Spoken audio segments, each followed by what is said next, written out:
مجھے تھوڑا سا محدود کر دیں آپ، مجھے کچھ بند باندھ دیں، گھنٹہ آدھا گھنٹہ کتنا اتنا ہو جانا چاہیے. اچھا چلو دو کیسے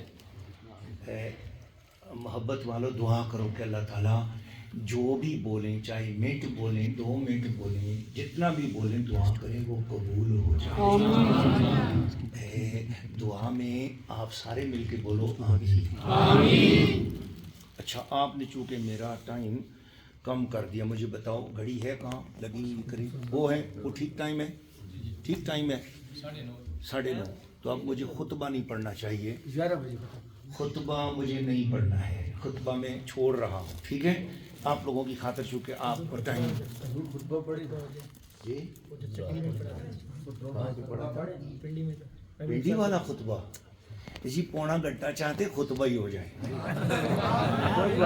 پنڈی والا خطبہ نہیں، مشکل کام ہے نا. اصل میں بات یہ ہے کہ میں سلڈ والے لوگوں سے بچپن سے واقف ہوں، تو سنال میں بچپن تو واقف ہاں، میں جاننا وہاں سیڑنا وہاں، اس واسطے پونے گھنٹے والا خطبہ تو اسی کی برداشت کر رہے ہیں. تھوڑا جا قبلہ ہمارے عاشق رسول حضور قبلہ پیر سید یوسف شاہ صاحب نے بھی میرے خیال میں میں نے ٹھیک ہی کہا ہے نا. اور علامہ پیر سید ابرار شاہ صاحب شفقت فرمائے ماشاء اللہ، میں نے دیکھا اور آپ کو الحمدللہ علماء کو، نوجوانوں کو، بزرگوں کو، تو میں یہ دعا کرتا ہوں کہ اللہ کرے آج کی اس محفل میں اختتام سے پہلے حضور کی نظر کرم ہو جائے. آمین آمین. یہ ایک خاص نظر کرم کی التماس ہے، ویسے تو نظر ہوئی ہے تو آئے ہیں، آتے ہیں وہی جن کو سرکار بلاتے ہیں. تو اس لیے میں نے خطبہ چھوڑ دیا ہے جان بوجھ کے، تاکہ وہ زیادہ وقت آپ کے کچھ خطبے کی جگہ پر میں تھوڑی سی اپنے 1-2 کلام سنا دوں گا آپ کو، اس طرف متوجہ ہو جاؤں گا انشاءاللہ. تو بلا تمہید میں آپ کو پڑھاتا ہوں اور آپ اونچی آواز میں پڑھیں گے. اعوذ باللہ من الشیطان الرجیم، بسم اللہ الرحمن الرحیم. جنیوں سارے نے اونچا اونچا نہیں پڑھیا، ایک دن ہو پہ پڑھ دیا تے ماں کے روڑے تے تسی گلا اپنا حضور دی خاطر استعمال کر چھوڑو تے تساں سواب ہو سی نا. تے میں مدرسات بھی دیا، ٹھیک ہے، تقریر بھی کرنا، مقرر بھی ہاں، لیکن مدرس بھی ہاں، کیونکہ میرے ارد گرد مدرسین بیٹھے ہوئے ہیں، ان کی تعظیم کی خاطر مجھے تدریس کے انداز میں آج خطاب کرنا ہے. تو اس لیے آپ کو میں ساتھ لے کر چلنا چاہتا ہوں. تو اس لیے آپ ذرا سارے مل کر پڑھو گے اعوذ باللہ من الشیطان الرجیم. اعوذ باللہ من الشیطان الرجیم. جنیاں تھوڑا تھوڑا جاگ گئے ہو، جہاں صحیح نہیں جاگے ہو تے نالے وہ بھی نسیا نہیں ہے جہاں اسا نسانے. اس واسطے میں ایک باری پھر پڑھ سا اعوذ باللہ من الشیطان الرجیم. اعوذ باللہ من الشیطان الرجیم. نس گیا نہیں اور نسان سے سلٹا تو باہر چلا جو رہے. اعوذ باللہ من الشیطان الرجیم. اعوذ باللہ من الشیطان الرجیم. بسم اللہ الرحمن الرحیم. بسم اللہ الرحمن الرحیم. الذین یؤمنون بالغیب. صدق اللہ العظیم. صدق اللہ العظیم. یہی آیت شان اہل بیت میں بھی ہے، یہی آیت شان 5 طلباء میں بھی ہے، یہی آیت خلیفہ بلا فصل محبوب الہی منتخب عرش عظیم سیدنا صدیق اکبر کے لیے بھی ہے، سارے صحابہ کے لیے بھی یہی آیت ہے، اور یہی آیت سارے اہل بیت کے لیے بھی ہے. اس لیے میں نعرہ مکمل لگاتا ہوتا ہوں. ایک نعرہ لگا بڑے مجھے اچھا لگا، پورے دنیا میں لگا، مجھے بہت اچھا لگا، لیکن اس کو مکمل میں نے خود کیا. کراچی سے لے کے خیبر پختونخوا تک اور ساری جگہوں پر بلوچستان تک اس نعرے کو پھر میں نے مکمل کیا. نعرہ یہ تھا اور صحابی نبی جنتی. ڈرے نال نہ بولو، جڑا ڈردا ہے نہ بولے، جڑا ڈردا ہے وہ نہ بولے، جڑا حضور تے مردا ہے وہ بولے ہر صحابی نبی جنتی. جیسا شرم آدھا پیا نہ بولے، ٹھیک ہے، جڑا گھر والوں کو ڈردا ہے وہ بھی نہ بولے. ٹھیک ہے نا میں وہ نہ کہ کس کو ڈر ہے گھر والے سے کوئی بھی ہو سکتا ہے جڑا ڈردا ہے وہ نہ بولے نا جڑا بندہ حضور تے مردا ہے وہ تے بولے نا وہ پتہ لگ سی کیڑا مردا ہے نیڑے تیڑے دیکھ کے نہ حضور بولو حضور دی نام تے مردا کون ہے تے گھر والے کو ڈردا کون ہے ہن تو صاحب پہ پتہ لگ جی یار صحابی نبی جنتی جنتیوں کے سردار اہل بیت اطہار جنتیوں کے سردار اہل بیت اطہار. تو یہ نعرہ الحمدللہ بہت خوبصورت نعرہ ہے. اس نعرے سے ایمان تقویت پکڑتا ہے اور بہت سارے جراثیم مرتے ہیں الحمدللہ. اللہ تعالیٰ کا شکر ہے. میں نے آیت کریمہ تلاوت کی ہے اس کا ہی ایک جملہ مبارکہ لے لیا ہے اور اسی کے زیر سایہ رہنا ہے. الذین یؤمنون بالغیب. یہ قرآن مجید کا پہلا پارہ ہے سورہ البقرہ ہے.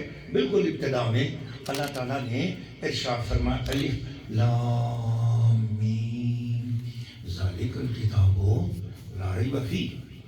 یہ ہے وہ بلند رتبہ کتاب.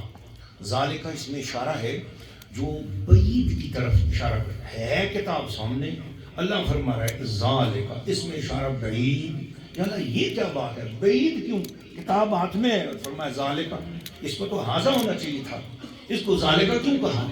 وہ بھائی صلاح ڈالے ہو وہ تھوڑا جہا غور کرے ہو قیمتی لنگور تساں ایک دم دینے لگ پیا نہیں بے لمبا خطبہ نہیں پڑے نہ من جانسا رہا ہے میں ادھر نہ گیا ایک دم تاکہ تساں کچھ نہ کچھ قرآن مجید کی خیرات ملتی جاوے. وہ غور کرو ذالکہ کہتے ہیں بہت دور کی چیز کو اور قرآن مجید تو آنکھوں کے سامنے حاضر ہونا چاہیے تھا. حاضر کتاب لا ریب فیہ یہ وہ کتاب جس میں شک کوئی نہیں. اللہ نے یہ نہیں کہا فرمایا ذالکہ.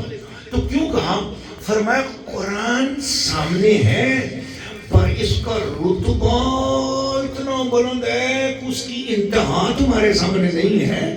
تمہیں نہیں پتا اس قرآن کی رتبے کی ابتدا اور انتہا کتنی بلند ہے اس لیے حاضر نہیں بولا ہے. رتبے کی انتہا کو سامنے رکھتے ہوئے وہ تمہاری نظروں سے اوجھل ہے اس لیے بولے ذالک الکتاب یہ وہ بلند رتبہ کتاب ہے اس میں کوئی شک کی جگہ نہیں ہے. بولو سبحان اللہ. آپ میں سے جس کو یہ بات دل میں اتر گئی ہے تو میں اگلی بات کی طرف جانے سے پہلے چاہوں گا کہ وہ بولے اللہ اکبر. اللہ اکبر.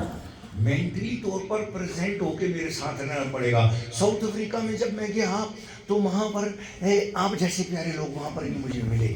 اچھا سے لڑا رہی ہے بندہ موت سے ملیا آتے پیو اتھے کدے نہ جاگے ہیں جلسیاں میں تو سائے تھے سیون نہیں دیتا. آپ سبحان اللہ. تے میں نہ چپ کرساں نہ چپ رہوں دیساں نہ سیساں نہ سیون دیساں. آپ بھی جاگساں تو تساں بھی جاگدا رکھساں. اس صدقے جاواں تے بولو اللہ اکبر. جی ماشاءاللہ. میں نے عرض کیا اللہ نے فرمایا یہ ہے وہ بلند رتبہ کتاب جس کے اندر شک کی کوئی جگہ نہیں. لا ریب فیہ ہے یہ ظرف زمان اور مکان کے طور پر ایک تعبیر. اس میں شک کی کوئی جگہ لا ریب فیہ ہے اس کے اندر کوئی بھی شک نہیں ہے. کیا مطلب شک کیا نہیں جا سکتا. فرمایا شک کرنے والے کریں گے نا پر اس میں شک ہے کوئی نہیں. بولو ذرا سبحان اللہ. اس میں شک نہیں ہے. ایسے شک کرنے والے کرتے پھریں گے. کوئی بولے گا یہ جادو ہے کوئی بولے گا یہ شاعر ہے کوئی یہ بولے گا شعر ہے کوئی کہے گا یہ کہانت ہے. اپنے اپنے رنگ میں لوگ باتیں کریں گے لیکن ان کی باتیں ساری ہوا منثورا ہوا میں اڑ جائیں گی. قرآن اپنی پوری شان کے ساتھ قیامت تک جلوہ افروز رہے گا. سبحان اللہ. ایسی پیاری کتاب یا اللہ یہ فائدہ کس کو دے گی. فرمایا ہدی للمتقین. اس کا ترجمہ عام طور پر آپ کو سب جگہ سے جو ملے گا وہ یہی ملے گا کہ یہ ہدایت ہے تقوی والوں کے لیے. تقریباً سب نے یہی ترجمہ کیا مگر مجھے ترجمہ پسند آیا بڑی ماچی سرکار کا. اور جسٹر پیر کرم شاہ الازہری رحمۃ اللہ علیہ کا یہ ترجمہ مجھے پسند آیا، اور صاحب تفسیر رفاعی کا کمال ترجمہ مجھے بہت پسند آیا، خوبصورت ترجمہ کیا انہوں نے۔ لیکن یہ سارے ترجمہ پتہ کیا ہے، حضور کے ایک صحابی ہیں، ان کے غلام ہیں حضرت انس بن مالک کے دیدار انہوں نے پایا، حضرت عطا خراسانی رحمت اللہ تعالیٰ علیہ، انہوں نے یہ ترجمہ کیا۔ وہ ترجمہ آپ کو سمجھاؤں گا نا تو پھر آپ خود بخود اللہ اکبر بولو گے کہ ہدایت ہدی للمتقین، یہ جو قرآن ہے نا اس میں ہدایت ہے تقوی والوں کے لیے، یہ ترجمہ تو عام ہے، کامن ہے۔ انہوں نے ترجمہ کیا فرمایا اس میں سے ہدی للمتقین، تقوی والوں کے لیے بھی ہدایت ہے، متقین کے لیے۔ یہ لفظ بھی جو ہے نا یہ بڑی خاص بات ہے، اس میں متقین کے لیے بھی ہدایت ہے، ہدی